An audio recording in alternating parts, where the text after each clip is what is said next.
You've built a login form a dozen times. Email field, password field, a button that says sign in. But here's the question almost nobody can answer cleanly in an interview. The password just checked out.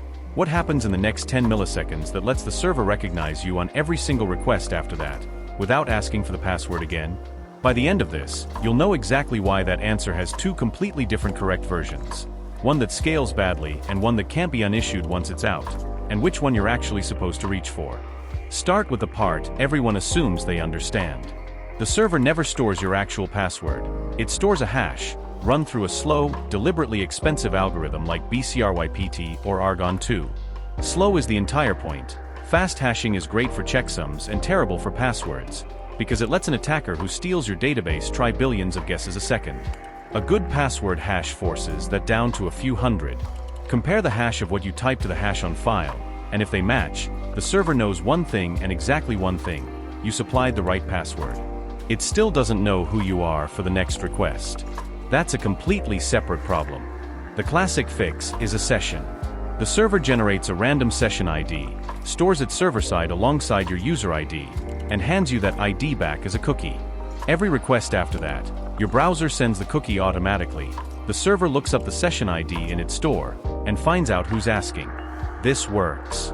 It's simple, and revoking access is trivial. Delete the session server-side, and that cookie is worthless immediately. The catch shows up the moment you have more than one server.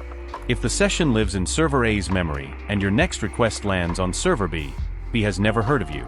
That forces a shared session store, Redis, a database, something every instance can reach, which means every single request now costs a network round trip just to know who you are. The other approach flips it completely. Instead of a lookup key, hand the client a signed token that already contains the claims, user ID, role expiry, right inside it. That's a JWT, 3 base 64 parts, header, payload, and a signature, and any server holding the same secret key can verify that signature in microseconds, with zero database lookup.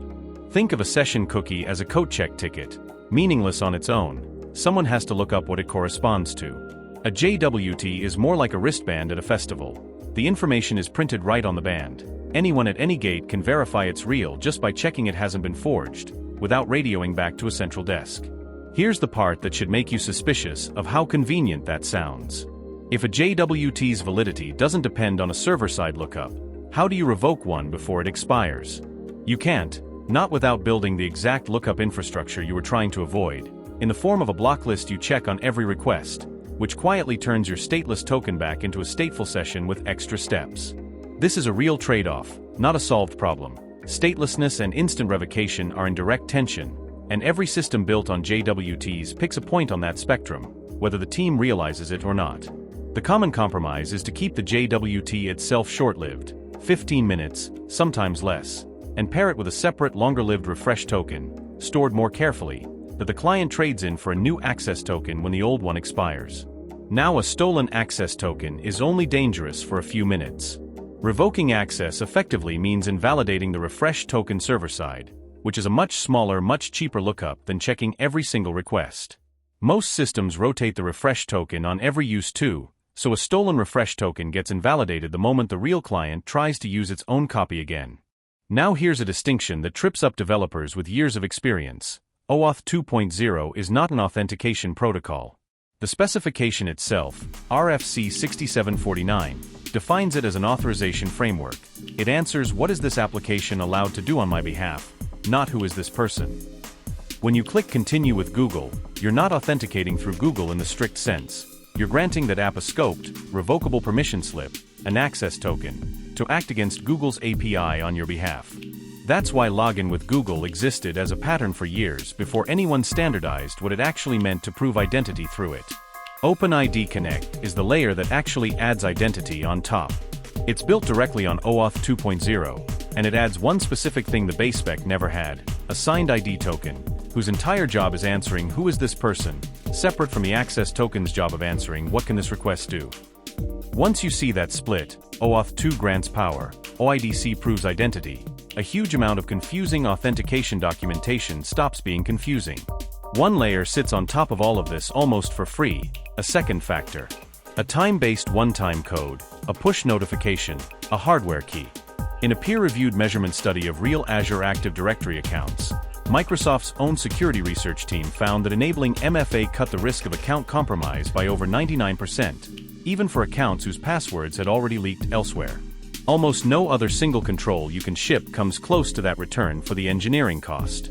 None of this, the hashing, the tokens, the refresh rotation, the second factor, matters if you get the storage layer wrong. This is the part that actually shows up in breach reports. If you store a JWT in local storage, any successful cross-site scripting injection on your page can read it directly and exfiltrate it. No cookie needed, just JavaScript. Store it in a cookie instead, and you're trading that risk for cross-site request forgery, unless the cookie is marked HTTP so client-side scripts can't read it. Secure so it only ever travels over HTTPS, and same site so other origins can't write along with it silently. Neither storage location is automatically safe. The mechanism has to be paired with a transport decision, or the strongest signing algorithm in the world is protecting a token an attacker can just read out of the page. So here's the actual decision, not the trend.